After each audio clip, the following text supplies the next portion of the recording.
Hi മക്കൾസ്, നമ്മൾ ഇന്നത്തെ ക്ലാസ്സിൽ നമ്മുടെ ജോഗ്രഫിയുടെ 6th chapter the price and market, വിലയും വിപണിയും എന്ന് പറയുന്ന ഈ ഒരു ചാപ്റ്റർ ആണ് ഏറ്റവും വൃത്തിയായിട്ട് പഠിക്കാൻ പോകുന്നത്. എക്സാം പോയിന്റ് ഓഫ് വ്യൂവിൽ പഠിക്കാനായിട്ട് പോകുന്നത് ഇമ്പോർട്ടന്റ് ആയിട്ടുള്ള ഒരു ചാപ്റ്റർ ആണ്. ഒരുപാട് ക്വസ്റ്റ്യൻസ് നമുക്ക് ഈ ചാപ്റ്ററിൽ നിന്ന് എക്സ്പെക്ട് ചെയ്യാം. ഈ ഒരു ചാപ്റ്ററിന്റെ പ്രത്യേകത എന്ന് പറഞ്ഞാൽ കൺസെപ്റ്റ് മനസ്സിലാക്കി പഠിച്ചില്ല എന്നുണ്ടെങ്കിൽ ബുദ്ധിമുട്ടായിരിക്കുള്ളൂ.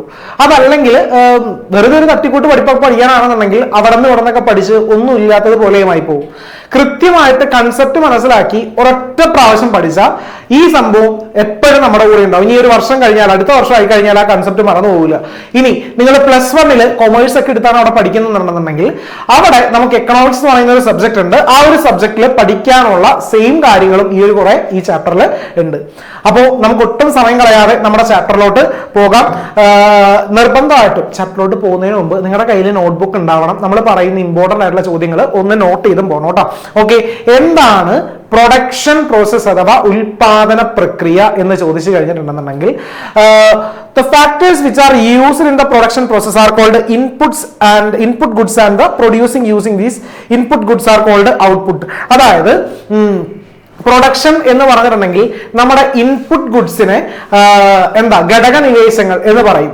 അതിനെ ഔട്ട്പുട്ട് ആക്കുന്ന ഒരു പ്രോസസ് ആണെന്ന് പറയുന്നത് പ്രൊഡക്ഷൻ പ്രോസസ് എന്ന് പറയുന്നത്.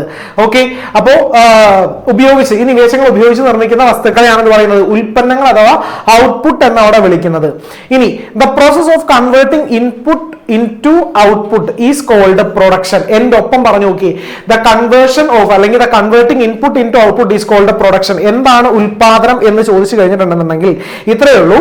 നിവേശങ്ങളെ ഉൽപ്പന്നങ്ങളാക്കി മാറ്റുന്ന പ്രക്രിയയാണ് എന്ത്? ഉൽപാദനം. ഒന്നുകൂടെ, ഈ നിവേശങ്ങളെ ഉൽപ്പന്നങ്ങളാക്കി മാറ്റുന്ന പ്രക്രിയയാണെന്ന് പറയുന്നത് ഉൽപാദനം എന്ന് പറയുന്നത്. ഉൽപാദന പ്രക്രിയയിലൂടെ നാം ഉപയോഗിക്കുന്ന എല്ലാ ഉൽപ്പന്നങ്ങളും ഉണ്ടാകുന്നത് എന്നും അറിഞ്ഞിരിക്കുക. ഓക്കെ, അപ്പോ എന്താണ് പ്രൊഡക്ഷൻ പ്രോസസ് എന്നുള്ളത് മനസ്സിലായി. എന്റെ ഒപ്പം പറഞ്ഞു നോക്കുക, കൺവേർട്ടിംഗ്. എന്ത് കൺവേർട്ട് ചെയ്യുന്നു? Input into output. അതായത് ഈ പറയുന്ന നിവേശങ്ങളെ ഉൽപ്പന്നങ്ങളാക്കി മാറ്റുന്ന പ്രക്രിയയാണ് മക്കളെ എന്ത്? ഈ പറയുന്ന പ്രൊഡക്ഷൻ പ്രോസസ് അഥവാ ഉൽപാദനം എന്ന് അറിയപ്പെടുന്നത്. ഇനി അടുത്തൊരു സെക്ഷനിലോട്ട് പോകുന്നു. എന്താണ് പ്രൊഡക്ഷൻ പ്രോസസ്? അപ്പൊ നിങ്ങൾ എഴുതി വെച്ച രണ്ടാമത്തെ ചോദ്യമാണ് പ്രൊഡക്ഷൻ പ്രോസസ് അഥവാ ഉൽപാദന ധർമ്മം എന്ന് പറയുന്നത്. If the demand for a product is high, then its production also has to be increased. അതായത് ഉൽപ്പന്നങ്ങളുടെ ആവശ്യം കൂടുതലാണെങ്കിൽ സ്വാഭാവികമായിട്ട് എന്ത് കൂട്ടേണ്ടതായിട്ട് വരും? അതിന്റെ ഉൽപാദനം വർദ്ധിക്കേണ്ടതായിട്ട് വരും. സ്വാഭാവികമായിട്ട് കൂട്ടിക്കഴിഞ്ഞാലല്ലേ എല്ലാവർക്കും ആവശ്യമായിട്ടുള്ള സാധനം കിട്ടുള്ളൂ. സോ അത് ഉൽപാദന ഒരു പ്രൊഡക്ഷൻ ഫംഗ്ഷൻ അഥവാ ഉൽപാദന ധർമ്മത്തിന്റെ ഒന്നാമത്തെ സ്റ്റെപ്പാണ് എന്നറിഞ്ഞിരിക്കുക. ഇനി ഈ പ്രൊഡക്ഷൻ കൂട്ടണം എന്നുണ്ടെങ്കിൽ എന്തൊക്കെ കാര്യങ്ങൾ അതിനു വേണ്ടിയിട്ട് ചെയ്യണം? പരീക്ഷയ്ക്ക് ചോദിക്കാവുന്ന ഒരു ചോദ്യം ക്വസ്റ്റ്യൻ ആയിട്ട് തന്നെ കൊടുത്തിട്ടുണ്ട്. What are the different possible methods used by the producers? ഇതിനായിട്ട് ഉൽപാദകർ സ്വീകരിക്കുന്ന വിവിധ മാർഗങ്ങൾ എന്തെല്ലാമായിരിക്കും? അപ്പോൾ എന്റെ ഒപ്പം പറഞ്ഞു നോക്കണം. ഒന്ന്, quantity of the inputs can be increased. നിവേശങ്ങളുടെ അളവ് വർദ്ധിപ്പിക്കാം. രണ്ട്, better technology can be used. മികച്ച സാങ്കേതിക വിദ്യ ഉപയോഗപ്പെടുത്താം. മൂന്നാമതായിട്ട് productivity of the factors of production can be increased. ഉൽപാദക ഘടകങ്ങളുടെ ഉൽപാദനക്ഷമത വർദ്ധിപ്പിക്കാം. ഈ രീതിയിൽ എന്ത് ചെയ്യാൻ പറ്റും? അതിന്റെ മെത്തേഡ്സിലൂടെ പ്രൊഡ്യൂസേഴ്സിന് ആ ഒരു പ്രൊഡക്ഷൻ കൂട്ടാനായിട്ട് അവിടെ പറ്റും. അപ്പൊ ഏതൊക്കെയാണ്? ഒരു പ്രാവശ്യം കൂടെ പറഞ്ഞു നോക്കി. Quality of the input can be increased. നിവേശങ്ങളുടെ അളവ് വർദ്ധിപ്പിക്കാം. Better technology can be used. അതായത് മികച്ച സാങ്കേതിക വിദ്യ പ്രയോജനപ്പെടുത്താം. മൂന്നാമതായിട്ട് productivity of the factors of production can be increased. ഉൽപാദന ഘടകങ്ങളുടെ ഉൽപാദനക്ഷമത അവിടെ വർദ്ധിപ്പിക്കാം. എന്താണ് പ്രൊഡക്ഷൻ ഫംഗ്ഷൻ എന്നാണ് നമ്മൾ ഈ ഒരു ചാപ്റ്ററിൽ പഠിച്ചത്, അല്ലെങ്കിൽ ഈ ഒരു സെക്ഷൻ നമ്മൾ പഠിച്ചു തുടങ്ങിയത്. അതിന്റെ ആൻസർ ആക്ച്വലി ഇവിടെയാണ് വരുന്നത്. It is the functional technical relationship between input used in the production process and the produced output within the specified period of time. ഒരു നിശ്ചിത കാലയളവിൽ ഉൽപാദന പ്രക്രിയയിൽ ഉപയോഗിച്ചിട്ടുള്ള നിവേശങ്ങളും നിർമ്മിക്കപ്പെടുന്ന ഉൽപ്പന്നങ്ങളും തമ്മിലുള്ള സാങ്കേതിക ബന്ധമാണെന്ന് പറയുന്നത് അവിടെ ഉൽപാദന ധർമ്മം എന്ന് പറയുന്നത് അഥവാ പ്രൊഡക്ഷൻ ഫംഗ്ഷൻ. ഇത്രയും നോക്കിയിരുന്നാൽ മതി. Functional relationship between input and output. കുറച്ചും കൂടി എളുപ്പമാണല്ലോ പഠിക്കാൻ. ഇങ്ങനെ നോക്കിയിരുന്നാൽ മതി. It is the functional relationship between input and output. ഒന്നുകൂടെ, ഫങ്ഷണൽ റിലേഷൻഷിപ്പ് എന്ന് പറഞ്ഞാൽ ടെക്നിക്കൽ റിലേഷൻഷിപ്പ് സെയിം സാധനം തന്നെയാണ്. Between input use in the production process and the produced output. അതായത് ഇൻപുട്ടും ഔട്ട്പുട്ടും തമ്മിലുള്ളൊരു ടെക്നിക്കൽ അല്ലെങ്കിൽ ഫങ്ഷണൽ റിലേഷൻഷിപ്പിനെ നമ്മൾ പറയോടാ എന്ത്? ഈ പറയുന്ന പ്രൊഡക്ഷൻ ഫംഗ്ഷൻ എന്ന് അവിടെ പറയും. സോ പഠിച്ചു കഴിഞ്ഞിട്ടുണ്ടാകും എന്താണ് പ്രൊഡക്ഷൻ ഫംഗ്ഷൻ എന്നുള്ളത്, technical relationship between input and output ഒന്ന് നോക്കി വെച്ചേക്കണം കേട്ടോ. ഇനി ഫിക്സഡ് ഇൻപുട്ടും ഉണ്ട്, വേരിയബിൾ ഇൻപുട്ടും ഉണ്ട്. എന്താണ് ഫിക്സഡ് ഇൻപുട്ട്, വേരിയബിൾ ഇൻപുട്ട്? സ്ഥിര നിവേശം, അസ്ഥിര നിവേശം എന്ന് പറയും. അതായത് ഫിക്സഡ് ഇൻപുട്ട് എന്ന് പറഞ്ഞിട്ടുണ്ടെങ്കിൽ ഷോർട്ട് പീരീഡ് ഓഫ് ടൈമിൽ നമുക്ക് മാറ്റം വരുത്താൻ പറ്റാത്ത നിവേശങ്ങൾ, അത് നമുക്ക് മാറ്റമൊന്നും വരുത്താൻ പറ്റില്ല, അത് എപ്പോഴും സ്ഥിരമായിട്ട് നിൽക്കുകയുള്ളൂ. അതിനെയാണ് നമ്മൾ ഫിക്സഡ് ഇൻപുട്ട് എന്ന് പറയുന്നത്. എന്നാൽ ആ ഒരു ഷോർട്ടർ പീരീഡ് ഓഫ് ടൈമിൽ നമുക്ക് മാറ്റം വരുത്താനായിട്ട് പറ്റുന്ന ചില ഇൻപുട്സ് ഉണ്ടാകും. അതിനെയാണ് വേരിയബിൾ ഇൻപുട്സ് എന്ന് പറയുന്നത്. അതിനെയാണ് എന്ത് പറയുന്നത്? വേരിയബിൾ. അപ്പൊ സ്ഥിരമാണെന്നുണ്ടെങ്കിൽ അവിടെ സ്ഥിര നിവേശങ്ങൾ, അത് മാറ്റം വരുത്താൻ പറ്റൂല, ഫിക്സഡ് ആയിരിക്കുള്ളൂ, അതാണ് ഫിക്സഡ് ഇൻപുട്ട്. മാറ്റം വരുത്താൻ പറ്റിക്കഴിഞ്ഞാൽ അത് വേരിയബിൾ ഇൻപുട്സ് എന്നും അവിടെ പറയുന്നതായിരിക്കും. സോ കിട്ടിയിട്ടുണ്ടാകും. നോക്കാം. ഒന്നാമതായിട്ട് ഫിക്സഡ് ഇൻപുട്ട്, വേരിയബിൾ ഇൻപുട്ട്.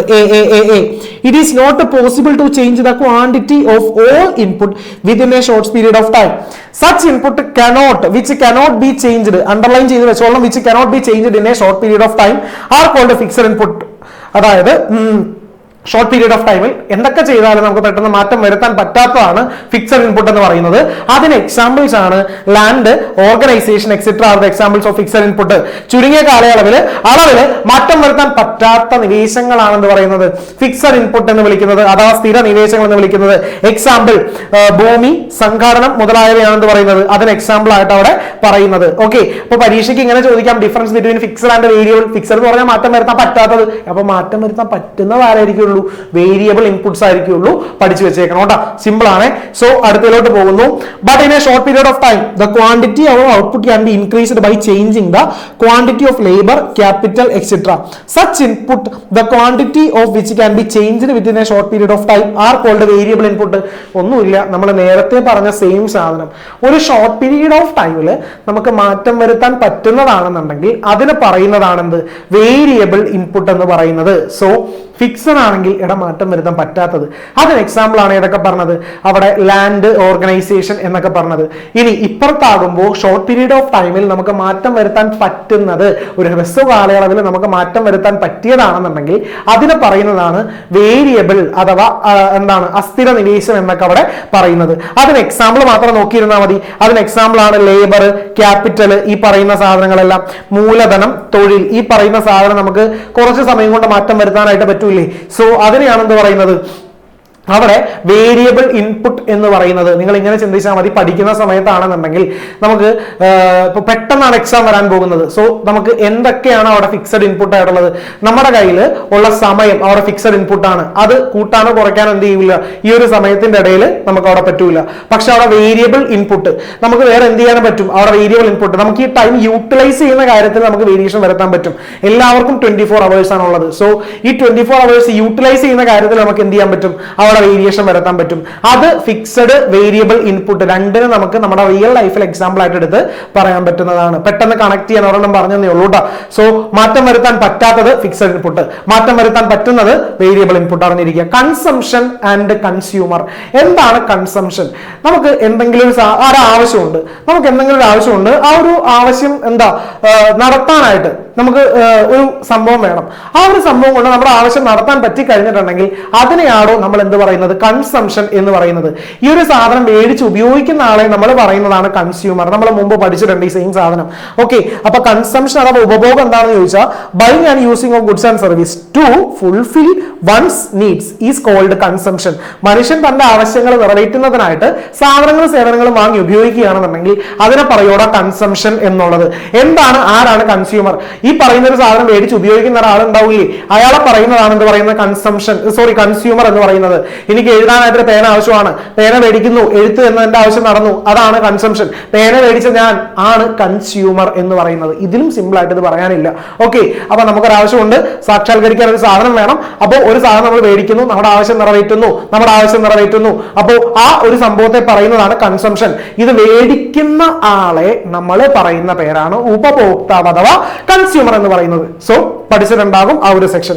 ഇനി ഫാക്ടേഴ്സ് ഇൻഫ്ലുവൻസിങ് കൺസംഷൻ. അതായത് പരീക്ഷയ്ക്ക് ഇങ്ങനെ ചോദിക്കാം, what are the factors influencing consumption? എന്തൊക്കെ കാര്യങ്ങളാണ് ഒരാളുടെ ഉപഭോഗത്തെ സ്വാധീനിക്കുന്നത് എന്ന് ചോദിക്കാം. ഇപ്പോ എനിക്കൊരാവശ്യമുണ്ട്, എനിക്ക് എപ്പോഴും സോഷ്യൽ മീഡിയാസ് നോക്കാനായിട്ടും പിന്നെ അതേപോലെ എഡ്യൂക്കേഷണൽ പർപ്പസിനായിട്ടും എനിക്ക് ഫോൺ ആവശ്യമുണ്ട്. സോ ഒരു ഫോൺ മേടിക്കുക എന്ന് പറയുമ്പോൾ പല ഓപ്ഷൻസ് നമ്മുടെ മുമ്പിലോട്ട് വരും. ഏത് ബ്രാൻഡ് വേണം, അതേപോലെ ക്യാമറ ക്വാളിറ്റി കൂടുതലുള്ളത് വേണോ, കൂടുതൽ മറ്റു ഫീച്ചേഴ്സ് കൂടുതലുള്ളത് വേണോ, അല്ലെങ്കിൽ ഐഫോൺ വേണോ, അങ്ങനെ പല ഓപ്ഷൻസ് നമ്മുടെ മുമ്പിലോട്ട് വരും. സോ ഇതിനെ എപ്പോഴും ആശ്രയിച്ചിരിക്കുന്നത് എന്തായിരിക്കുള്ളൂ, ഈ പറയുന്ന ഇൻകം ആയിരിക്കുള്ളൂ. ഓക്കെ, ഇപ്പോ പെട്ടെന്നാണെന്നുണ്ടെങ്കിൽ ഐഫോൺ എന്നൊക്കെ പറഞ്ഞിട്ടുണ്ടെങ്കിൽ ഇപ്പൊ മാറി. കാരണം എന്ന് വെച്ചിട്ടുണ്ടെങ്കിൽ എന്താ, ഇപ്പൊ നമ്മുടെ സോഷ്യൽ മീഡിയ ഒക്കെ എടുത്ത് നോക്കി കഴിഞ്ഞിട്ടുണ്ടെന്നുണ്ടെങ്കിൽ ഇത്രയും നാൾ നല്ല പേരുള്ള ഫോണും കാര്യങ്ങളൊക്കെ ആയിരുന്നു. പക്ഷെ ഇപ്പൊ ഐഫോൺ ഉപയോഗിക്കുന്നവർ എന്താ വിളിക്കുന്നത്, അവിടെ കണ്ണാപ്പി എന്നാണ് വിളിക്കുന്നത്. അപ്പോ പെട്ടെന്നൊരു എക്സാമ്പിൾ ഓർമ്മ വന്നപ്പോൾ പറഞ്ഞതേ, ഒരാളുടെ ഇൻകം എപ്പോഴും ഇൻകത്തെ ആശ്രയിച്ചിരിക്കും എന്ത്, അയാളുടെ കൺസംഷൻ എന്ന് പറയുന്നത്. കൂടുതൽ ഇൻകം ഉള്ള ആളാണെന്നുണ്ടെങ്കിൽ അതിനനുസരിച്ചിട്ടായിരിക്കുള്ളൂ സാധനങ്ങൾ എന്ത് ചെയ്യുന്നത്, കൺസ്യൂം ചെയ്യുന്നത്. നോക്കാം. The consumption pattern indicates how utilize a person or a family's total income for different needs and wants such as food, clothes, shelter, transportation, health, education and entertainment. So ഈ പറയുന്ന കാര്യങ്ങളെല്ലാം ഒരാൾക്ക് ആവശ്യമുള്ളതല്ലേ. അപ്പോൾ അത് എന്തിനെ ആശ്രയിച്ചിരിക്കും, അയാളുടെ ഇൻകത്തെ ആശ്രയിച്ചിരിക്കും, ടോട്ടൽ ഇൻകത്തെ ആശ്രയിച്ചിട്ടിരിക്കും. അപ്പോൾ ഒരു വ്യക്തിയുടെ അല്ലെങ്കിൽ കുടുംബത്തിന്റെ ആകെ വരുമാനത്തെ ഭക്ഷണം, വസ്ത്രം, പാർപ്പിടം, ഗതാഗതം, ആരോഗ്യം, വിദ്യാഭ്യാസം, വിനോദം തുടങ്ങി വിവിധ ആവശ്യങ്ങൾക്കും ആഗ്രഹങ്ങൾക്കുമായിട്ട് എങ്ങനെ വിനിയോഗിക്കുന്നു എന്നതാണ് എന്ത് പറയുന്നത്, ഉപഭോഗ രീതി അഥവാ കൺസംഷൻ പാറ്റേൺ എന്നതുകൊണ്ട് അവിടെ ഉദ്ദേശിക്കുന്നത്. പഠിച്ചു വെച്ചേക്കണം കേട്ടോ. ഓക്കെ, അടുത്തൊരു ചോദ്യം പരീക്ഷയ്ക്ക് ഇങ്ങനെ തന്നെ ചോദിക്കാം. What are the major challenges faced by economic system? ചോദ്യം, what are the major challenges faced by economic system? Besides individual and families, the government, various institutions and organisations also make consumption to make various needs. The major challenges faced by today's economic system is the conflict between unlimited human needs and wants and the limited resources. ഏറ്റവും പ്രധാനപ്പെട്ട, അതായത് നമ്മുടെ government ആയിക്കോട്ടെ, house hold ആയിക്കോട്ടെ, അവരെല്ലാവരും ഒരുപാട് challenges face ചെയ്യുന്നുണ്ട് ഇപ്പോഴത്തെ എക്കണോമിക് സിസ്റ്റത്തിൽ. അതിലൊരു പ്രധാനപ്പെട്ട ഒരു ചലഞ്ചാണ് ഹ്യൂമൻ നീഡ്സ് എപ്പോഴും അൺലിമിറ്റഡ് ആയിരിക്കുള്ളൂ, പക്ഷേ എപ്പോഴും നമ്മുടെ റിസോഴ്സ് എന്ന് പറയുന്നത് ലിമിറ്റഡ് ആയിരിക്കുള്ളൂ. സമ്പദ് വ്യവസ്ഥ നേരിടുന്ന പ്രധാന വെല്ലുവിളി എന്ന് പറയുന്നത് ഈ പറയുന്ന നമ്മുടെ കയ്യിൽ ലിമിറ്റഡ് ആയിട്ടുള്ള വിഭവങ്ങളേ ഉള്ളൂ, പക്ഷെ മനുഷ്യന്റെ ആവശ്യങ്ങൾ എപ്പോഴും എന്താണ്, ഈ പറയുന്ന അൺലിമിറ്റഡ് ആണ്. ഒരാവശ്യം കഴിയുമ്പോൾ തൊട്ടടുത്ത് എന്ത് ചെയ്തു വരും, അടുത്ത ആവശ്യങ്ങൾ അവിടെ കൂടി വരും. അപ്പോൾ നമ്മുടെ സമ്പദ് വ്യവസ്ഥ നേരിടുന്ന ഒരു പ്രധാന വെല്ലുവിളി ഏതാണ്? വിവിധ ആവശ്യങ്ങൾ നിറവേറ്റുന്നതിനായിട്ട് വ്യക്തികളും കുടുംബങ്ങളും മാത്രമല്ല, ഗവൺമെന്റും വിവിധ സ്ഥാപനങ്ങളും ഉപഭോഗം നടത്താറുണ്ട്. പരിമിതമായ വിഭവങ്ങളും വർദ്ധിച്ചു വരുന്ന ആവശ്യങ്ങളും ആഗ്രഹങ്ങളും ഇന്നത്തെ സമ്പദ് വ്യവസ്ഥ നേരിടുന്ന ഒരു പ്രധാന വെല്ലുവിളിയാണ് എന്നറിഞ്ഞിരിക്കണം. ഓക്കെ, സോ പരീക്ഷയ്ക്ക് ചോദിച്ചിട്ടുണ്ടെന്നുണ്ടെങ്കിൽ ഇതേ ലെവലിൽ തന്നെ എഴുതിയാലും മതി. എന്താണ് സമ്പദ് വ്യവസ്ഥ നേരിടുന്ന ഒരു വെല്ലുവിളി എന്ന് ചോദിച്ചിട്ടുണ്ടെങ്കിൽ unlimited human wants and limited resources, അതായത് പരിമിതമായ വിഭവങ്ങളും മനുഷ്യന്റെ വർദ്ധിച്ചു വരുന്ന ആഗ്രഹങ്ങളും എന്നുള്ളത് അവിടെ ഓർത്തിരിക്കുക. ഇനി എന്താണ് സസ്റ്റൈനബിൾ കൺസംഷൻ, അതായത് സുസ്ഥിര ഉപഭോഗം? ഇനി സസ്റ്റൈനബിളുമായി ബന്ധപ്പെട്ട കുറച്ച് കാര്യങ്ങളാണ് നമ്മൾ മുമ്പോട്ട് പോകുമ്പോൾ പഠിക്കാനുള്ളത്. സസ്റ്റൈനബിൾ എന്നുള്ളൊരു ടേം എപ്പോൾ കേട്ടാലും ഇങ്ങനെ ആലോചിച്ചേക്കണം, നമുക്ക് ഇപ്പോൾ നമ്മുടെ ജനറേഷന്റെ ആവശ്യങ്ങൾ സാധിക്കണം, at the same time future ജനറേഷന്റെ ആവശ്യങ്ങളെ അത് ബാധിക്കാനും പാടില്ല. ഇതാണ് സസ്റ്റൈനബിൾ എന്നുള്ളൊരു ടേം കൊണ്ട് ഉദ്ദേശിച്ചിരിക്കുന്നത്. ഒന്ന്, ഇപ്പോ നമ്മുടെ ആവശ്യങ്ങൾ നമുക്ക് സാറ്റിസ്ഫൈ ചെയ്യാൻ പറ്റണം, നമുക്ക് നേടിയെടുക്കാൻ പറ്റണം, at the same time future generation, ഭാവി തലമുറയെ അത് ബാധിക്കാനും പാടില്ല. അങ്ങനെ നമ്മൾ ഇപ്പോൾ ഉള്ള റിസോഴ്സസ് ഉപയോഗിക്കാൻ പറ്റുള്ളൂ, അല്ലെങ്കിൽ ഉപയോഗിക്കാൻ പാടുള്ളൂ. അതാണ് ഈ പറയുന്ന സസ്റ്റൈനബിൾ എന്നൊരു ടേം കൊണ്ട്, സുസ്ഥിരം എന്നൊരു ടേം കൊണ്ട് എന്ത് ചെയ്യുന്നത്, അത് ഉദ്ദേശിക്കുന്നത്. അപ്പോ consumption of goods and service which minimize the environmental impact is called sustainable consumption. എന്റെ ഒപ്പം ഒന്ന് പറഞ്ഞു നോക്കി, consumption of goods and service which minimizes environmental impact is called sustainable consumption. പാരിസ്ഥിതിക ആഘാതം കുറയ്ക്കുന്ന രീതിയിലുള്ള സാധനങ്ങളുടെയും സേവനങ്ങളുടെയും ഉപഭോഗമാണെന്ന് പറയുന്നത് സുസ്ഥിര ഉപഭോഗം എന്ന് പറയുന്നത്. ഓക്കെ, അപ്പോ എൻവയോൺമെന്റൽ ഇമ്പാക്ട് കുറച്ചിട്ടുള്ള ഉപഭോഗ രീതിയാണ്, കൺസംഷൻ ആണെന്ന് പറയുന്നത് സസ്റ്റൈനബിൾ കൺസംഷൻ. സൈഡിൽ നിങ്ങൾ ഇങ്ങനെ ഒന്ന് എഴുതി വെച്ചാൽ മതി, എൻവയോൺമെന്റൽ ഇമ്പാക്ട് കുറച്ചിട്ടുള്ള കൺസംഷൻ ആണെന്ന് പറയുന്നത് ഈ പറയുന്ന സസ്റ്റൈനബിൾ കൺസംഷൻ എന്നവിടെ പറയുന്നത്. നോട്ട് ചെയ്ത് വെച്ചേക്കാം. Use and reuse of resources considering future generations is the aim of sustainable consumption.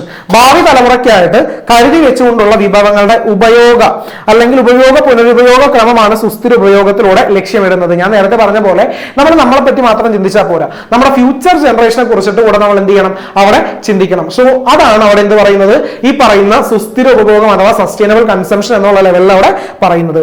Sustainable production എന്തായിരിക്കുള്ളൂ, എപ്പോഴും എപ്പോഴും സസ്റ്റൈനബിൾ എന്ന് പറയുന്ന ഒരു ടേം കേൾക്കുന്നുണ്ടോ അപ്പൊ ചിന്തിച്ചേക്കണം. നമുക്ക് മാത്രമല്ല ഫ്യൂച്ചർ ജനറേഷൻ, ഭാവി തലമുറയെ കുറിച്ച് കൂടെ അവിടെ ചിന്തിക്കണം. അതാണ് എന്ത് പറയുന്നത് അവിടെ സസ്റ്റൈനബിൾ പ്രൊഡക്ഷൻ എന്നുള്ളതിൽ പറയുന്നത്. നോക്കാം. The primary goal of sustainable production is to produce goods and service with minimum exploitation or misuse of the natural resource. കണ്ടല്ലോ, with minimum exploitation or misuse of the natural resource and raw materials. അതായത് minimum exploitation. കാരണം എന്താ, കൂടുതൽ exploit ചെയ്ത് കഴിഞ്ഞിട്ടുണ്ടെന്നുണ്ടെങ്കിൽ അത് future generation ഉണ്ടാവില്ല, ഭാവി തലമുറയ്ക്ക് അതവിടെ ബാക്കി ഉണ്ടാവില്ല. സുസ്ഥിര ഉൽപാദനം, പ്രകൃതി വിഭവങ്ങളുടെയും അസംസ്കൃത വസ്തുക്കളുടെയും ചൂഷണവും ദുരുപയോഗവും പരമാവധി കുറച്ചുകൊണ്ട് സാധനങ്ങളും സേവനങ്ങളും ഉൽപ്പാദിപ്പിക്കുക എന്നുള്ളതാണ് സുസ്ഥിര ഉൽപാദനത്തിന്റെ പ്രഥമ ലക്ഷ്യം. അപ്പോൾ ഒന്നുകൂടെ, സുസ്ഥിര ഉൽപാദനം, പ്രകൃതി വിഭവങ്ങളുടെയും അസംസ്കൃത വസ്തുക്കളുടെയും ചൂഷണവും ദുരുപയോഗവും പരമാവധി കുറച്ചുകൊണ്ട്, അസംസ്കൃത വസ്തുക്കളെയും ചൂഷണവും അതേപോലെ ദുരുപയോഗവും പരമാവധി കുറച്ചുകൊണ്ടുള്ള ഉൽപാദന രീതിയാണ് എന്ന് പറയുന്നത് സസ്റ്റൈനബിൾ പ്രൊഡക്ഷൻ എന്നവിടെ പറയുന്നത്. അടുത്ത ചോദ്യം പരീക്ഷയ്ക്ക് ഇങ്ങനെ ചോദിക്കാം. What are the important goals of the sustainable production ചോദിക്കാം. അപ്പോൾ എന്താണ് ഇമ്പോർട്ടന്റ് ഗോൾ, സുസ്ഥിര ഉൽപാദനത്തിന്റെ ലക്ഷ്യങ്ങൾ? ഒന്ന്, മെയിൻ ആയിട്ട് സുസ്ഥിരം എന്ന് പറയുമ്പോൾ ഞാൻ 3-4 പ്രാവശ്യമായി പറയുന്നത്, ഒന്നും കൂടെ പറഞ്ഞു നോക്കുക. ഫ്യൂച്ചർ ജനറേഷന് വേണ്ടി കൂടെ മാറ്റി വെക്കുക. ഇപ്പോൾ പരമാവധി എക്സ്പ്ലോയിറ്റേഷൻ കുറയ്ക്കുക. അപ്പൊ ഒന്നാമതായിട്ട് ടു റെഡ്യൂസ് ദ എൻവയോൺമെന്റൽ impact through the efficient use of resources. അതായത് വിഭവങ്ങളുടെ ഫലപ്രദമായ ഉപയോഗത്തിലൂടെ പാരിസ്ഥിതിക ആഘാതങ്ങൾ കുറയ്ക്കുക, ഒന്നാമത്തെ പോയിന്റ്. രണ്ടാമത്തത് to maximise the renewable possibility of the resources. വിഭവങ്ങളുടെ പുനരുൽപാദന സാധ്യത പരമാവധി പ്രയോജനപ്പെടുത്തുക. അതായത് റിന്യൂവബിൾ സോഴ്സ് ഓഫ് എനർജി കൂടുതലായിട്ട് അവിടെ യൂസ് ചെയ്യുക എന്നുള്ളത്. To deliver the necessary items to the people as much as possible through production and recycling of the product. ഉൽപാദനത്തിലൂടെ, ഉൽപ്പന്നങ്ങളുടെ പുനരുപയോഗത്തിലൂടെയും ആവശ്യമായ എല്ലാ സാധനങ്ങളും പരമാവധി ജനങ്ങളിലേക്ക് അവിടെ എത്തിക്കുക. അടുത്തത് to ensure maximum energy conservation. ഊർജ്ജ സംരക്ഷണം പരമാവധി ഉറപ്പുവരുത്തുക. അടുത്ത point to ensure safe workplace environment and safety of the workers. സുരക്ഷിതമായ തൊഴിലിടവും തൊഴിലാളികളുടെ സുരക്ഷിതത്വവും എന്ത് ചെയ്യുക, അവിടെ ഉറപ്പാക്കുക. സോ ഒരു ടോട്ടലായിട്ട് 5 പോയിന്റ്സ് അവിടെ പറഞ്ഞിട്ടുണ്ടായിരുന്നു, പഠിച്ചു വെച്ചേക്കണം. പരീക്ഷയ്ക്ക് ഇങ്ങനെ തന്നെ ചോദിക്കാം. What are the important goals of sustainable development അല്ലെങ്കിൽ സസ്റ്റൈനബിൾ പ്രൊഡക്ഷൻ. ഇനി സസ്റ്റൈനബിൾ ഡെവലപ്മെന്റിന്റെ ഒരു ഗോൾസ് എന്ന് പറഞ്ഞിട്ട് കുറച്ച് കഴിഞ്ഞിട്ട് സെക്ഷൻ പഠിക്കും. ഇമ്പോർട്ടന്റ് ആണ്. ഒരു 10-17 ഗോൾസ് ഉണ്ട്. ആ 17 എണ്ണം മാക്സിമം ഒന്ന് പഠിച്ചു വെക്കാൻ നോക്കണം കേട്ടോ എന്തായാലും. കാരണം പരീക്ഷയ്ക്ക് ചോദിക്കാനുള്ള എല്ലാവരും സാധ്യതയുണ്ട്. സസ്റ്റൈനബിൾ ഡെവലപ്മെന്റ് ഗോൾസ് ഏതൊക്കെയാണ് എന്നുള്ളത് മുമ്പോട്ട് പോകുമ്പോൾ പഠിക്കും എന്തായാലും. ഓക്കെ, അടുത്ത സെക്ഷനാണ് സസ്റ്റൈനബിൾ ഡെവലപ്മെന്റ്. ഒരു ഡെഫിനേഷൻ പറഞ്ഞുതരാം. സുസ്ഥിര വികസനം ഇത്രയേ ഉള്ളൂ. Satisfy the need of present generation without affecting the need of future generation. പഠിച്ചോ ഒരു പ്രാവശ്യം കൂടെ. എന്താണ് sustainable development? Satisfy the need of present generation without affecting the need of future generation. അതായത് നമുക്ക് ഇപ്പോഴത്തെ ജനറേഷന്റെ നീഡ് നമുക്ക് സാധിച്ചെടുക്കാൻ വേണം, എന്നാൽ ഫ്യൂച്ചർ ജനറേഷന്റെ ആ ഒരു ജനറേഷൻ അത് ബാധിക്കാനും പാടില്ല, നീഡ്സിന് അത് ബാധിക്കാനും പാടില്ല. അതിനെയാണ് എന്ത് പറയുന്നത്, സസ്റ്റൈനബിൾ ഡെവലപ്മെന്റ് എന്ന് പറയുന്നത്. ഒന്നുകൂടെ എന്റെ ഒപ്പം പറഞ്ഞു നോക്കുക, ആ ഡെഫിനേഷൻ ഒന്ന് എഴുതി വെക്കാൻ നോക്കുക. എന്താണ് sustainable development? Satisfy the need of present generation without affecting the need of future generation. കഴിഞ്ഞു. ഇത്രയേ ഉള്ളൂ sustainable development. Sustainable development is when the needs of the present generation are met without compromising the needs of the future generation. ഭാവി തലമുറയുടെ ആവശ്യങ്ങൾ തൃപ്തിപ്പെടുത്തുന്നതിന് വിട്ടുവീഴ്ച വരുത്താതെ ഇപ്പോഴത്തെ തലമുറയുടെ ആവശ്യങ്ങൾ നിറവേറ്റും. വിധമുള്ള വികസനമാണെന്ന് പറയുന്നത് സുസ്ഥിര വികസനം എന്ന് പറയുന്നത്. നമ്മൾ നേരത്തെ പറഞ്ഞ പോലെ തന്നെ ഭാവി തലമുറയുടെ ആവശ്യങ്ങൾ അത് എന്ത് ചെയ്യാൻ പാടില്ല, ബാധിക്കാൻ പാടില്ല, എന്നാൽ നമ്മുടെ ആവശ്യങ്ങൾ അവിടെ സാധിക്കുകയും വേണം. അത്തരത്തിലുള്ള വികസനമാണ് സസ്റ്റൈനബിൾ ഡെവലപ്മെന്റ്. ഇനി സസ്റ്റൈനബിൾ ഡെവലപ്മെന്റ് അവിടെ പറഞ്ഞിട്ടുണ്ട്, development that meets the need of the present generation without compromising the ability of the future generation to meet their own needs. വരും തലമുറയ്ക്ക് അവരുടെ ആവശ്യങ്ങൾ നിറവേറ്റാനുള്ള കഴിവിൽ കുറവ് വരാതെ ഇന്നത്തെ തലമുറ അവരുടെ ആവശ്യങ്ങൾ നിറവേറ്റുന്ന സമീപനമാണോ എന്തെന്ന് പറയുന്നത് സുസ്ഥിര വികസനം എന്നവിടെ പറയുന്നത്. ഇതാണ് ഞാൻ പറഞ്ഞ സസ്റ്റൈനബിൾ ഡെവലപ്മെന്റ് ഗോൾസ് എന്ന് പറയുന്നത്, സുസ്ഥിര വികസനത്തിന്റെ ലക്ഷ്യങ്ങൾ എന്ന് പറയുന്നത്. ടോട്ടൽ ഒരു 17 ഗോൾസ് ഉണ്ട്. ഞാൻ സ്ലോയിലേ വായിക്കുകയുള്ളൂ, നിങ്ങളും എന്റെ ഒപ്പം ഒന്ന് വായിച്ചു പോകണം. പരീക്ഷയ്ക്ക് ചോദിക്കാൻ സാധ്യതയുണ്ട്. ഒന്ന് നോട്ട് ചെയ്ത് വെച്ചോളൂ സസ്റ്റൈനബിൾ ഡെവലപ്മെന്റ് ഗോൾസ്. ഒന്ന്, no poverty, zero hunger, good health and well-being, quality of education, gender equality, clean water and sanitation, affordable and clean energy, decent work and economic growth, industry and innovation and infrastructure, reduced inequality, sustainable cities and communities, responsible consumption and production, climatic action, life below water, അതേപോലെ life on land, peace, justice and strong institutions, partnership for the goals. മലയാളത്തില് ദാരിദ്ര്യ നിർമ്മാർജ്ജനം, വിശപ്പില്ലാത്ത അവസ്ഥ, നല്ല ആരോഗ്യവും ക്ഷേമവും, ഗുണമേന്മയുള്ള വിദ്യാഭ്യാസം, ലിംഗസമത്വം, ശുദ്ധമായ വെള്ളവും പൊതുശുചിത്വവും, താങ്ങാവുന്നതും ശുദ്ധവുമായ ഊർജം, മാന്യമായ തൊഴിൽ സാമ്പത്തിക വളർച്ചയും, വ്യവസായം, നവീകരണം, അടിസ്ഥാന സൗകര്യങ്ങള്, അസമത്വം ലഘൂകരിക്കല്, സുസ്ഥിര നഗരങ്ങളും സമൂഹവും, ഉത്തരവാദിത്വ ഉപഭോഗവും ഉൽപാദനവും, അതേപോലെ കാലാവസ്ഥ പ്രവർത്തനം, ജലത്തിനിടയിലെ ജീവൻ, പിന്നെ കരയിലെ ജീവൻ, പിന്നെ സമാധാനം, നീതി, ശക്തമായ നിയമസ്ഥാപനങ്ങള്, ലക്ഷ്യങ്ങൾ കൈവരിക്കാനുള്ള പങ്കാളിത്തം. ഒരൊറ്റ പ്രാവശ്യം വായിച്ചാലൊന്നും ചിലപ്പോൾ ആ ഒരു സെക്ഷൻ അവിടെ കിട്ടിക്കൊള്ളണമെന്നില്ല. 2-3 പ്രാവശ്യം ഒന്ന് റിപ്പീറ്റ് ചെയ്ത് വായിച്ചു നോക്കണം. ഒരു 1-2 പ്രാവശ്യം കാണാതെ ഒന്ന് എഴുതി നോക്കണം. അപ്പോഴത്തേക്ക് എന്തായാലും എന്ത് ചെയ്യും, ആ സെക്ഷൻ അവിടെ കിട്ടും എന്തായാലും കേട്ടോ. അപ്പോൾ കൃത്യമായിട്ട് അവിടെ പഠിച്ചേക്കണം. ഇനി sustainable development generally refers to the development that is achieved by controlling the exploitation of resource and reducing the environmental impact. നമ്മൾ നേരത്തെ പറഞ്ഞതുപോലെ ഈ സസ്റ്റൈനബിൾ ഡെവലപ്മെന്റിലോട്ട് നമ്മൾ എത്തുന്നത് ഈ വിഭവങ്ങളുടെ ചൂഷണം അഥവാ എക്സ്പ്ലോയിറ്റേഷൻ പരമാവധി കുറച്ചുകൊണ്ട്, ഈ പറയുന്ന പാരിസ്ഥിതിക ആഘാതങ്ങൾ കുറച്ചുകൊണ്ടും കൈവരിക്കുന്ന വികസനത്തെ നമ്മൾ പറയുന്ന പേരാണ് സുസ്ഥിര വികസനം എന്ന് പറയുന്നത്. അപ്പോൾ ഇത്തരം കാര്യങ്ങൾ ഓർത്തിരിക്കുക. അൾട്ടിമേറ്റ് ആയിട്ട് എല്ലാ കാര്യങ്ങളും നമുക്കും വേണം, അതേപോലെ ഫ്യൂച്ചർ ജനറേഷനും വേണം. റിസോഴ്സസ് മാക്സിമം എക്സ്പ്ലോയിറ്റ് ചെയ്യാതെ, അതേപോലെ നമ്മുടെ നേച്ചറിനെയൊക്കെ പ്രൊട്ടക്ട് ചെയ്തുകൊണ്ടുള്ള രീതിയിലുള്ള ഡെവലപ്മെന്റ് ആണ്, പ്രകൃതിയെ സംരക്ഷിച്ചുകൊണ്ടുള്ള ഒരു വികസനമാണ് എന്ന് പറയുന്നത് സുസ്ഥിര വികസനം എന്നവിടെ പറയുന്നത്. അടുത്തത് explain the relationship between producers and the consumers. ഉൽപാദകരും ഉപഭോക്താക്കളും തമ്മിലുള്ള ബന്ധം വിശദമാക്കുക. What are the, അല്ലെങ്കിൽ explain the relationship between producers and the consumers. Consumers depend on the producers to meet their needs and the producers also depend on consumer to meet their needs. അതായത് ഇവിടെ consumer ഉണ്ട്, അപ്പുറത്താണെന്നുണ്ടെങ്കിൽ അവിടെ producer ഉണ്ട്. So ഇവരെ കാര്യം സാധിക്കണമെന്നുണ്ടെങ്കിൽ ഈ producer വേണം. പ്രൊഡ്യൂസർക്ക് ആവശ്യങ്ങൾ നടത്തി മുന്നോട്ട് പോകണമെന്നുണ്ടെങ്കിൽ കൺസ്യൂമർ വേണം. ഇവരെ രണ്ടുപേരും തമ്മിലുള്ള ഈ ഒരു റിലേഷൻഷിപ്പ് ഇത് മെയിൻറ്റെയിൻ ചെയ്താൽ എന്ത് ചെയ്യുള്ളൂ, അവിടെ കാര്യങ്ങൾ മുമ്പോട്ട് പോവുള്ളൂ. സോ നമുക്ക് എന്തെങ്കിലും ഈ കൺസ്യൂമർ ആയിട്ടുള്ള നമുക്ക് എന്തെങ്കിലും സാധനം വേണമെന്നുണ്ടെങ്കിൽ പ്രൊഡ്യൂസർ ആ പറയുന്ന ഒരു സാധനം ഉണ്ടാക്കണം. പ്രൊഡ്യൂസർക്ക് ഈ പറയുന്ന സാധനം ഉണ്ടാക്കണമെങ്കിൽ എന്ത് വേണം, പൈസ വേണം. അത് കൺസ്യൂമറിന്റെ കയ്യിൽ നിന്ന് എന്ത് ചെയ്യുള്ളൂ, അവിടെ കിട്ടുള്ളൂ. സോ ഈ ഒരു സർക്കുലർ ഫ്ലോ അവിടെ ഓർത്തിരിക്കണം. ഇതേപോലെ സർക്കുലർ ഫ്ലോ നമുക്ക് പഠിക്കാനുണ്ട്, മുമ്പോട്ട് പോകുമ്പോൾ നമുക്ക് നോക്കാം കേട്ടോ. The producers produce goods and services according to the needs of the consumer and deliver to them. Producers അഥവാ ഉൽപാദകര് ഉപഭോക്താക്കളുടെ ആവശ്യങ്ങൾ അനുസരിച്ച് സാധനങ്ങളും സേവനങ്ങളും ഉൽപ്പാദിപ്പിച്ച് ഉപഭോക്താക്കളിലേക്ക് എത്തിക്കുന്നു. Consumer purchase the goods by paying the product value, that means price. ഉപഭോക്താക്കള് ഉൽപ്പന്ന മൂല്യം അഥവാ വില നൽകിയിട്ട് ഉൽപ്പന്നം വാങ്ങുന്നു. ഇതാണ് അവരുടെ പ്രധാനപ്പെട്ട ഒരു വരുമാന മാർഗം എന്ന് പറയുന്നത്. The consumers supply labor for the production process. Producers give wage to the consumers as rewards. ഉൽപാദന പ്രക്രിയയിലെ തൊഴിൽ വിഭാഗം കൂടിയായിട്ടുള്ള ഉപഭോക്താക്കൾ എന്ത് ചെയ്യും, ഉൽപാദന പ്രക്രിയയ്ക്ക് ആവശ്യമായിട്ടുള്ള തൊഴില് പ്രദാനം ചെയ്യുമ്പോൾ ഉൽപാദകർ പ്രതിഫലമായിട്ട് ഉപഭോക്താക്കൾക്ക് എന്ത് ചെയ്യുന്നു, വേതനം അഥവാ കൂലി അവിടെ കൊടുക്കുന്നു. സോ ഈ ഒരു സർക്കുലർ ഫ്ലോ ആണ് എന്ത് ചെയ്യുന്നത്, അവിടെ നടക്കുന്നത്. ഇത് നോക്കിക്കഴിഞ്ഞാൽ അവിടെ മനസ്സിലാകും. ഇവിടെ പ്രൊഡ്യൂസേഴ്സ് എന്ന് പറയുന്ന ഒരു വിഭാഗമുണ്ട്, കൺസ്യൂമേഴ്സും ഉണ്ട്. പ്രൊഡ്യൂസേഴ്സിൽ നിന്ന് അങ്ങോട്ട് പോകുന്നത് ഗുഡ്സ് ആൻഡ് സർവീസ് ആണ്. അവിടെ നിന്ന് തിരിച്ചിങ്ങോട്ട് വരുന്നത് പ്രൊഡക്റ്റ് വാല്യൂ പ്രൈസ് ആണ്. അതായത് ഇവിടെ നിന്ന് ഗുഡ്സ് ആൻഡ് സർവീസ് അങ്ങോട്ട് കൊടുക്കുന്നു, അവിടെ നിന്ന് പൈസ ഇങ്ങോട്ട് തരുന്നു. ഇനി അതേപോലെ പ്രൊഡ്യൂസേഴ്സ് അപ്പുറത്തോട്ട് കൺസ്യൂമറിന് കൊടുക്കുന്നത് സപ്ലൈ, കൺസ്യൂമേഴ്സ് ആദ്യം ഇങ്ങോട്ട് തിരിച്ചു കൊടുക്കുകയാണ് ചെയ്യുന്നത്. എന്ത്, സപ്ലൈ ഓഫ് ലേബർ. ഇവർ പ്രൊഡ്യൂസേഴ്സ് അവരുടെ സ്ഥാപനത്തിൽ ജോലിക്കായിട്ട് പോകുന്നു, that means supply of labour. അപ്പോൾ ജോലിക്ക് പോയി കഴിയുമ്പോൾ അവർ തിരിച്ചെന്ത് കൊടുക്കും, വേജസ് അഥവാ വേതനം കൊടുക്കുന്നു. ഒരു പ്രാവശ്യം കൂടെ നോക്കിയേക്കുക, അപ്പോഴത്തേക്ക് ഈ സാധനം കഴിയും. ഒന്നാമതായിട്ട് പ്രൊഡ്യൂസേഴ്സ് അപ്പുറത്ത് സാധനം കൊടുക്കുന്നു, that means goods and service, സാധനങ്ങൾ സേവനങ്ങൾ കൊടുക്കുന്നു. അപ്പോൾ കൺസ്യൂമർ എന്ത് ചെയ്യുന്നു, തിരിച്ച് പ്രൊഡക്റ്റ് വാല്യൂ കൊടുക്കുന്നു, ദാറ്റ് മീൻസ് ഈ പറയുന്ന ഉൽപ്പന്നത്തിന്റെ മൂല്യം അവിടെ കൊടുക്കുന്നു.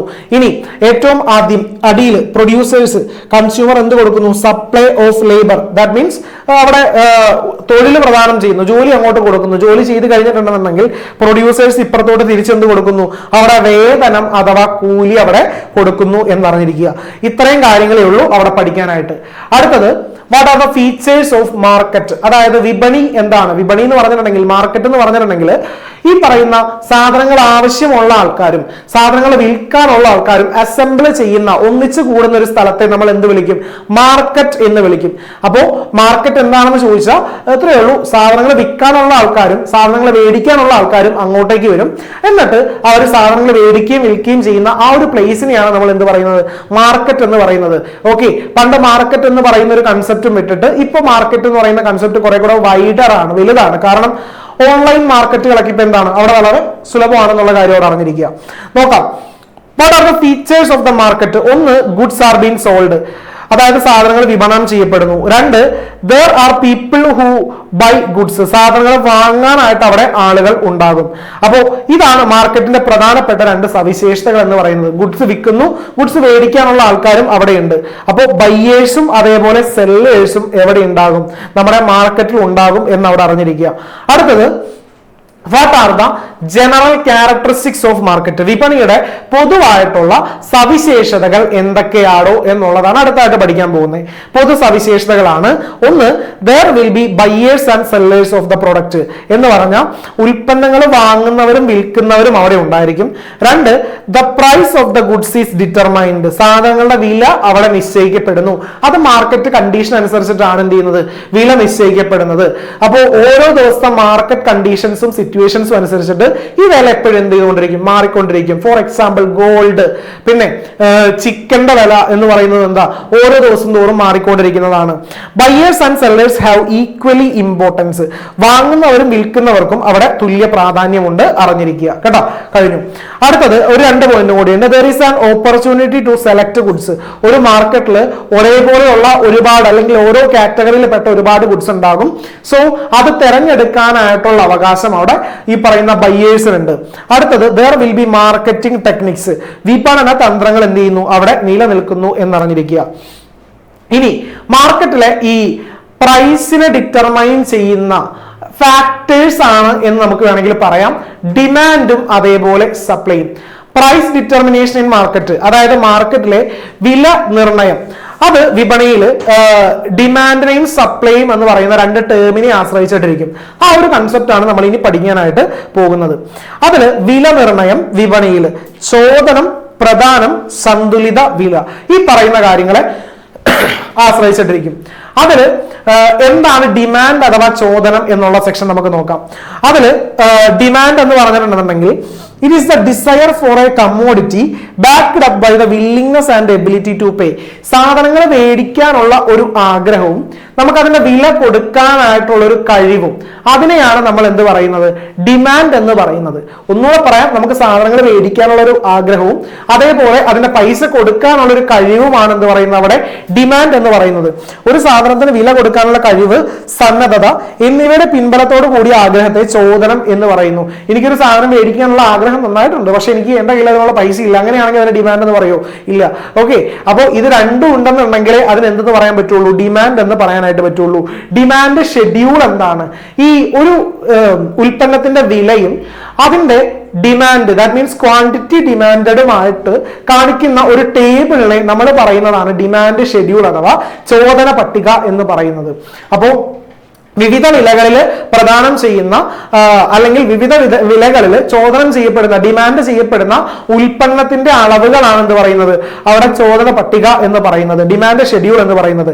Table shows that quantity demand of a product at different price level, different price ലെവലിൽ ഒരു ഉൽപ്പന്നത്തിന്റെ ആ ഒരു വിലയുണ്ടാകും. ആ ഒരു വിലയിൽ പറയുന്ന ഡിമാൻഡ് ചെയ്യപ്പെടുന്ന ഉൽപ്പന്നങ്ങളുടെ എന്ത് ചെയ്യും, അളവും അപ്പുറത്തുണ്ടാകും. ഇതിനെ കാണിക്കുന്ന ആ ഒരു ടേബിൾ ആണെന്ന് പറയുന്നത് ഡിമാൻഡ് ഷെഡ്യൂൾ എന്ന് പറയുന്നത്. നിങ്ങൾ ചിന്തിച്ചു നോക്കുക, ആപ്പിളിന്റെ വില 5 രൂപയേ ഉള്ളൂ എന്ത് അവിടെ.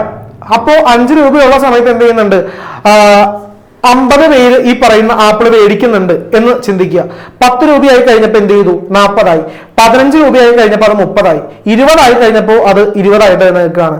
25 ആയി കഴിഞ്ഞപ്പോൾ അത് എന്ത് ചെയ്തു? വീണ്ടും കുറഞ്ഞ് 10 ആയി. സോ ഇതിൽ നിന്നൊരു കാര്യം നമുക്ക് മനസ്സിലാക്കാൻ പറ്റും. എടാ, പ്രൈസ് കൂടുന്തോറും ക്വാണ്ടിറ്റി ഡിമാൻഡ് അവിടെ കുറയുകയാണ്.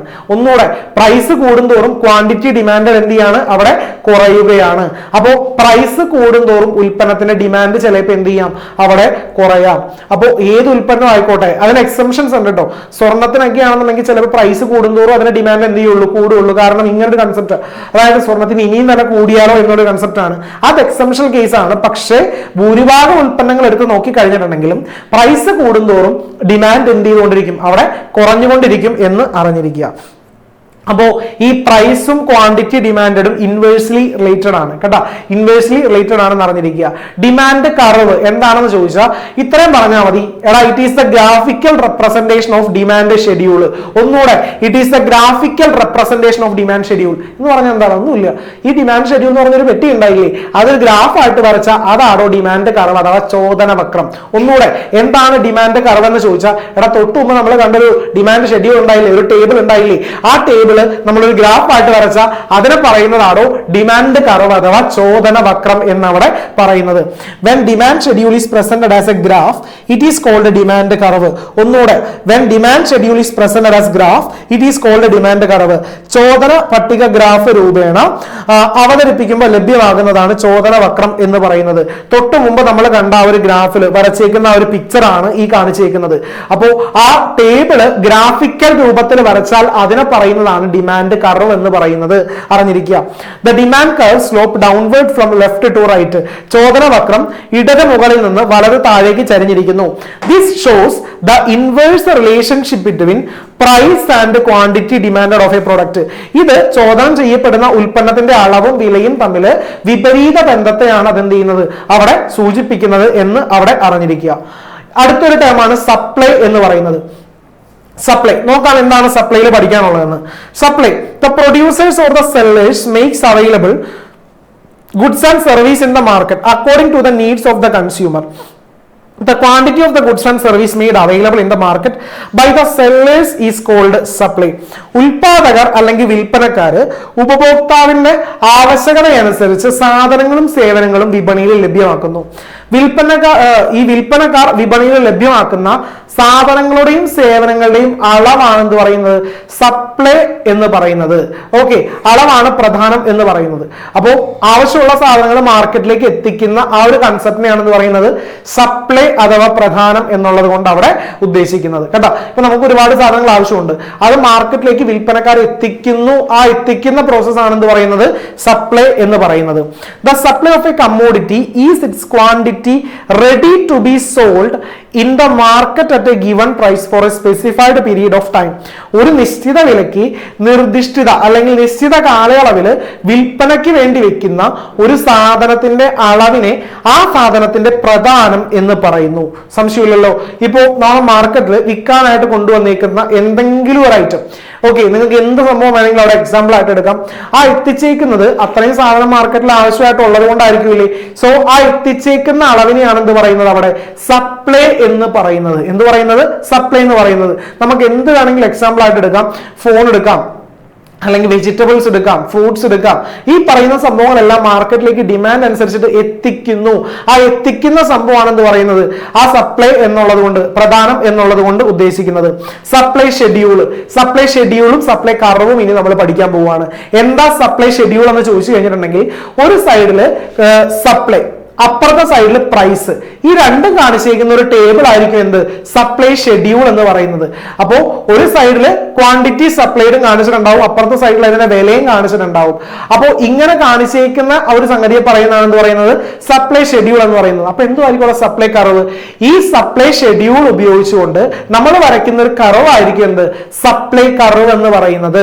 അതായത് പ്രധാന വക്രം എന്ന് പറയുന്നത്. അപ്പോൾ പ്രധാന പട്ടിക എന്ന് ചോദിച്ചു കഴിഞ്ഞിട്ടുണ്ടെന്നുണ്ടെങ്കിൽ ഒരു നിശ്ചിത കാലയളവിൽ സാധനങ്ങളുടെ വിലകളിൽ പ്രദാനം ചെയ്യപ്പെടുന്ന സാധനത്തിന്റെ അളവും കാണിച്ചേക്കുന്ന ഒരു പട്ടികയാണെന്ന് പറയുന്നത് പ്രധാന പട്ടിക എന്നവിടെ പറയുന്നത്. ഓക്കെ, വില വർദ്ധിക്കുമ്പോഴാണ് വസ്തുവിന്റെ പ്രധാനം എന്ന് പറയുന്നത്. നോക്കാം ആ ടേബിള്. ഇപ്പൊ ഇവിടെ നോക്കി, പ്രൈസ് ഓഫ് എ പ്രോഡക്റ്റും അതേപോലെ ക്വാണ്ടിറ്റി സപ്ലൈഡും ഉണ്ട്. അപ്പോൾ ഇവിടെ നമുക്ക് നോക്കിക്കഴിഞ്ഞ ഒരു ട്രെൻഡ് കാണാൻ പറ്റും. ഇവിടെ പ്രൈസ് കൂടുന്തോറും എന്ത് സംഭവിക്കുന്നുണ്ട്, അവിടെ ക്വാണ്ടിറ്റി സപ്ലൈഡ് അതിനനുസരിച്ചിട്ട് കൂടുന്നുണ്ട്. പ്രൈസ് കൂടുന്തോറും അവിടെ ക്വാണ്ടിറ്റി സപ്ലൈഡും അതിനനുസരിച്ചിട്ട് എന്ത് ചെയ്യുന്നുണ്ട്, അവിടെ കൂടുന്നുണ്ട് എന്നറിഞ്ഞിരിക്കുക. ഓക്കെ, ഇനി അപ്പോ ഇതാണ് എന്ത് പറയുന്നത് അവിടെ സപ്ലൈ ഷെഡ്യൂൾ എന്നതുകൊണ്ട് അവിടെ ഉദ്ദേശിക്കുന്നത് കേട്ടോ. ഇനി എന്താണ് സപ്ലൈ കർവ് അഥവാ പ്രധാന വക്രം എന്ന് ചോദിച്ചാൽ ഈ സപ്ലൈ ഷെഡ്യൂൾ ഉപയോഗിച്ചുകൊണ്ട് നമ്മൾ വരയ്ക്കുന്ന ഒരു കർവ് ആണ് എന്ത് പറയുന്നത് സപ്ലൈ കർവ് എന്നവിടെ പറയുന്നത്. പ്രധാന പട്ടിക ഗ്രാഫ് രൂപേണ അവതരിപ്പിക്കുമ്പോൾ അവിടെ നമുക്ക് സപ്ലൈ കർവ് കിട്ടും. എന്താണ് സപ്ലൈ കർവ് എന്ന് ചോദിച്ചാൽ it is the graphical representation of supply schedule. അപ്പൊ ഒരു സാധനം സിമ്പിൾ ആയിട്ട് പഠിച്ചില്ലേ എടാ, ഡിമാൻഡ് ഷെഡ്യൂൾ എന്താണെന്ന് ചോദിച്ചു കഴിഞ്ഞിട്ടുണ്ടെന്നുണ്ടെങ്കിൽ ഈ പറയുന്ന ഒരു സ്ഥലത്ത് ഡിമാൻഡും ഒരു സ്ഥലത്ത് പ്രൈസും ഇങ്ങനെ കാണിച്ചിരിക്കുന്ന ഒരു ടേബിൾ ആണ് എന്ത് പറയുന്നത് അവിടെ ഡിമാൻഡ് ഷെഡ്യൂൾ. എന്താണ് ഡിമാൻഡ് കർവ് എന്ന് ചോദിച്ചാൽ ഈ ഡിമാൻഡ് ഷെഡ്യൂള് ഒരു ഗ്രാഫിക്കൽ രൂപത്തിൽ കാണിക്കുന്നതാണെന്ത് ഡിമാൻഡ് കർവ് എന്നവിടെ പറയുന്നത്. ഇനി സപ്ലൈ കർവിലോട്ട് വന്നാൽ ഏറ്റവും ആദ്യം എടാ സപ്ലൈ ഷെഡ്യൂൾ എന്താണെന്ന് ചോദിച്ചാൽ ഒരു സ്ഥലത്ത് ക്വാണ്ടിറ്റി സപ്ലൈഡ് ഉണ്ടാകും, ഒരു സ്ഥലത്ത് അതിന്റെ പ്രൈസും ഉണ്ടാകും. സോ ഇങ്ങനെ വരച്ച് കാണിക്കുന്ന ഒരു ടേബിൾ ആണ് എന്ന് പറയുന്നത് സപ്ലൈ ഷെഡ്യൂൾ. ഇത് ഒരു ഗ്രാഫിക്കൽ ഫോമിൽ കാണിച്ചു കഴിഞ്ഞിട്ടുണ്ടെങ്കിൽ the graphical representation of supply schedule is known as ഇവിടെ കണ്ടു സപ്ലൈ കർവ് എന്നുള്ളത്. സിമ്പിൾ ആണ്, ഇതേപോലെ മനസ്സിലാക്കിയിരുന്നാൽ മതി. അപ്പോ സപ്ലൈ ഷെഡ്യൂൾ എന്താണെന്ന് ചോദിച്ചാൽ സപ്ലൈ ഷെഡ്യൂൾ എന്താണെന്ന് ചോദിച്ചാൽ ക്വാണ്ടിറ്റി സപ്ലൈഡും പ്രൈസും കാണിച്ചിരിക്കുന്ന ഒരു ടേബിൾ ആണ്. എന്താണ് സപ്ലൈ കർവ് എന്ന് ചോദിച്ചാൽ ഗ്രാഫിക്കൽ റെപ്രസെന്റേഷൻ അല്ലെങ്കിൽ ചിത്ര രൂപത്തിൽ ഗ്രാഫ് രൂപത്തിൽ അവിടെ കാണിച്ചിരിക്കുന്നു ഏത് സപ്ലൈ ഷെഡ്യൂളിനെ. അപ്പോൾ ഇത്രയും കാര്യങ്ങളേ ഉള്ളൂ. അതായത് പ്രധാന പട്ടിക അപ്പുറത്ത് കാണിച്ചിരിക്കുന്നു. അപ്പോൾ ഇതാണ് അവിടെ ഉദ്ദേശിച്ചിരിക്കുന്നത്.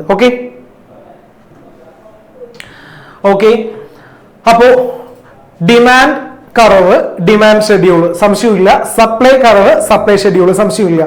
The supply curve move upwards from the bottom left to top right.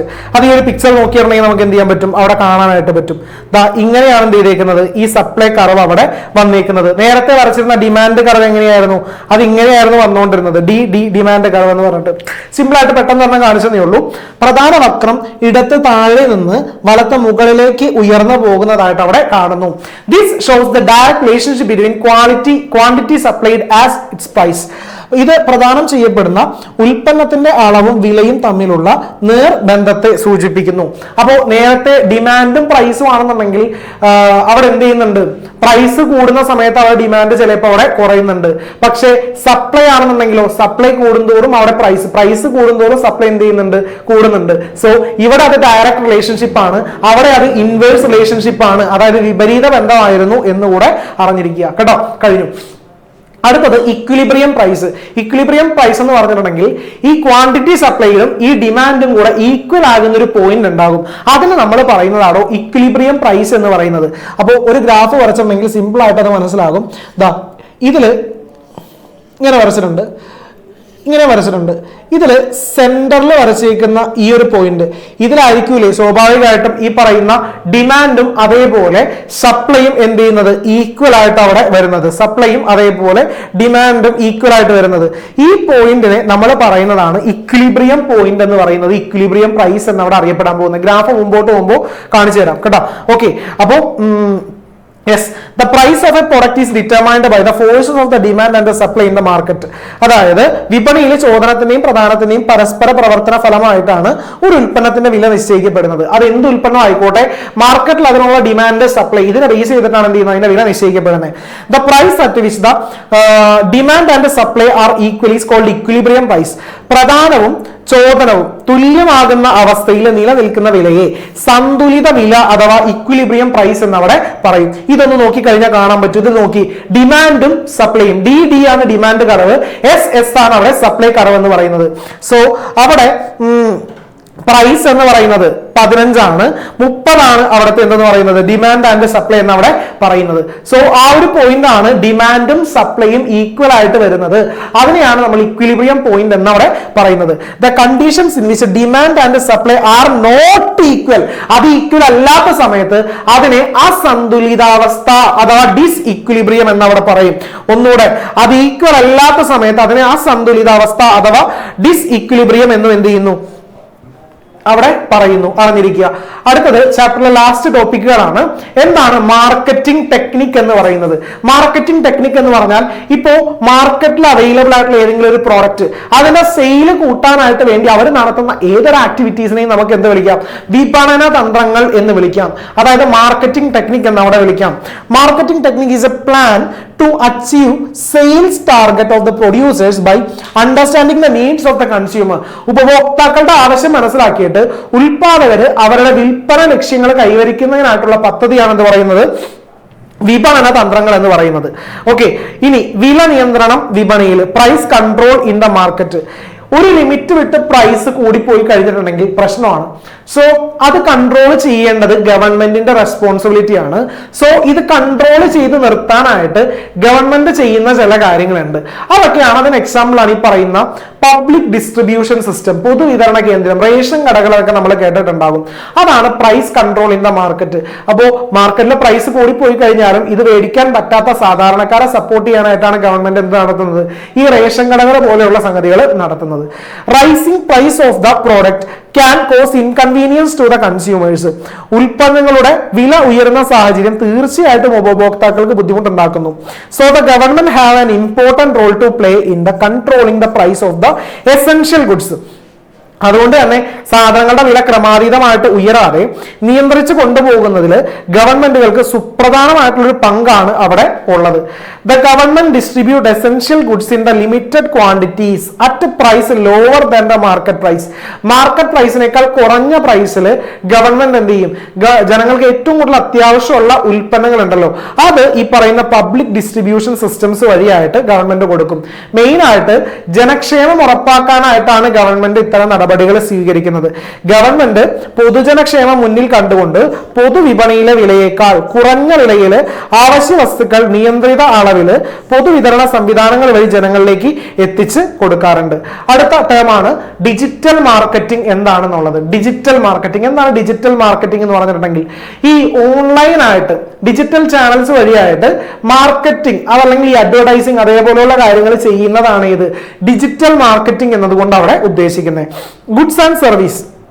Marketing of goods and service with the help of digital channels using the information technology is called digital marketing. അപ്പോൾ എന്താണ് digital marketing എന്ന് ചോദിച്ചാൽ marketing of goods and service with the help of digital channels by using the information technology is called digital marketing. വിവര സാങ്കേതിക വിദ്യ പ്രയോജനപ്പെടുത്തിക്കൊണ്ട് digital ചാനലുകളുടെ സഹായത്താൽ സാധനങ്ങളും സേവനങ്ങളും വിപണനം ചെയ്യുന്നതാണെന്ന് പറയുന്നത് ഡിജിറ്റൽ മാർക്കറ്റിംഗ് എന്നവിടെ പറയുന്നത്. ഇനി the digital marketing term was first used in 1990s. ഈ ഒരു ടേം ആദ്യമായിട്ട് ഉപയോഗിച്ചു തുടങ്ങിയത് 1990 കാലഘട്ടം മുതലാണ്. ഇനി ഇതിന് എന്ത് മാർക്കറ്റിംഗ് എന്ന് അറിയപ്പെടാറുണ്ട്? Online marketing, web marketing, internet marketing എന്നൊക്കെ അറിയപ്പെടാറുണ്ട്. കാരണം ഈ പറയുന്ന സോഴ്സസ് ഉപയോഗിച്ചുകൊണ്ടാണോ ഇത് കൂടുതലായിട്ട് എന്ത് ചെയ്യുന്നത് ഈ പറയുന്ന ഡിജിറ്റൽ മാർക്കറ്റിംഗ് അവിടെ ചെയ്യുന്നത്. Explain the features of digital marketing. Okay, ചാപ്റ്ററിലെ ലാസ്റ്റ് ടോപ്പിക് ആണ് explain the features of digital marketing. Digital മാർക്കറ്റിംഗിന്റെ സവിശേഷതകൾ എന്തൊക്കെയാണ് എന്നുള്ളത്. ഒന്നാമതായിട്ട് it is a type of marketing which use internet online based technology. Internet അധിഷ്ഠിത സാങ്കേതിക വിദ്യകൾ ഉപയോഗപ്പെടുത്തുന്ന വിപണന രീതിയാണ് ഈ പറയുന്ന മാർക്കറ്റിംഗ് എന്ന് പറയുന്നത്. ദാറ്റ് മീൻസ് ഡിജിറ്റൽ മാർക്കറ്റിംഗ് എന്ന് പറയുന്നത്. Customers do not need to visit the marketplace. Product can be selected from any part of the world through the digital platform. ഉപഭോക്താക്കൾക്ക് വിപണന കേന്ദ്രം സന്ദർശിക്കേണ്ടതില്ല. ലോകത്തിന്റെ ഏത് ഭാഗത്തു നിന്നും ഡിജിറ്റൽ പ്ലാറ്റ്ഫോം വഴിയായിട്ട് ഉൽപ്പന്നങ്ങൾ തിരഞ്ഞെടുക്കാനായിട്ട് ഉപഭോക്താക്കൾക്ക് സാധിക്കും. ഇനി ഇത് വഴിയായിട്ട് it saves time, diverse product and attractive. സമയലാഭം, ഉൽപ്പന്നങ്ങളിലെ വൈവിധ്യം, ആകർഷണീയത, ഇതെല്ലാം ഇതിന്റെ പ്രത്യേകതകളാണ്. Digital platform create new job opportunities.